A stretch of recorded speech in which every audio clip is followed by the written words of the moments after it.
Alright mga amigos, matapos sa mga haka-haka, kalubatkan ng rumors, sa wakas nai-anunsyo na po at official na ang sagupaan ni na WBO Junior Welterweight World Champion Teofimo Takeover Lopez kontra WBC World Lightweight Champion Shakur Stevenson. At ang kanilang bakbakan nga po ay gaganapin sa January 31, 2026. At bali ito po ay ang The Ring 6. Kung inyo pong matatandaan yung Benavides versus Yard, yun po yung The Ring 4. Tapos sa December 27, Night of the Samurai, yun po ang The Ring 5. So bali sa The Ring 6 po mga amigos, idedepensa ni Teofimo ang kanyang WBO at The Ring title. Pero wala pa po tayong balita kung babakantihin na ba ni Shakur ang kanyang WBC title sa lightweight division. Kasi aakyat nga po siya dito sa laban kay Teofimo. Pero sa palagay ko kapag lumusot si Shakur kay Teofimo, babakantihin na nito ang WBC title. At kapag nabakante na ito, posibleng paglabanan niya ng number 2 at number 3 na sina Ricardo Nunez at William Cepeda. Kasi po yung number 1 contender sa WBC si Andy Cruz may paparating na world title fight kontra kay IBF World Lightweight Champion Raymond Moratalia.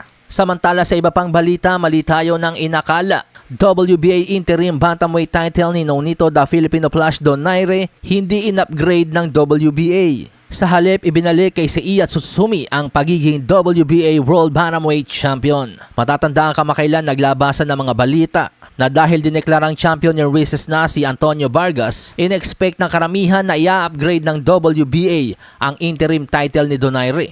Pero dahil in-upgrade lang din naman ang dating titulo ni Antonio Vargas from interim to full title, ang tunay na nagmamay-ari ng WBA World Bantamweight title ay si Seiya Tsutsumi dahil ito ay napanalunan niya at naagaw kay Takuma Inoue dati. Pero na-downgrade siya as champion in recess dahil medically unfit siya. Noong panahong dedepensa na sana siya kay Antonio Vargas, kaya na-upgrade si Vargas. Kaya naman kung titimbangin yung karapatan mga amigo, sa aking palagay tama ang desisyon ng WBA na ibalik muli ang titulo kay Seiya Tsutsumi. So bali sa darating po na December 17 ang sagupaang Tsutsumi versus Donaire, challenger po ang ating pambato. Sa kabilang banda, bagamat pangunahing target si Unified World Heavyweight Champion Alexander Usyk na mga next generation heavyweights, pero mas interesado si Usyk sa mas malaking pangalan tulad ni Deontay Wilder.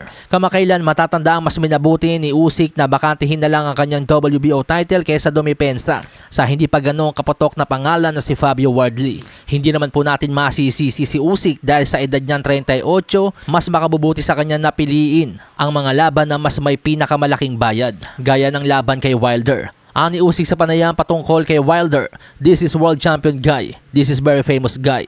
This is strong guy. He is one of the great heavyweights of the last 10 years. Sabi naman po ng co-manager ni Wilder na si Shelly Finkel, "We have plans for next year and we'd like Alexander Usyk to be part of them. If we receive the right offer, we would be open to that fight."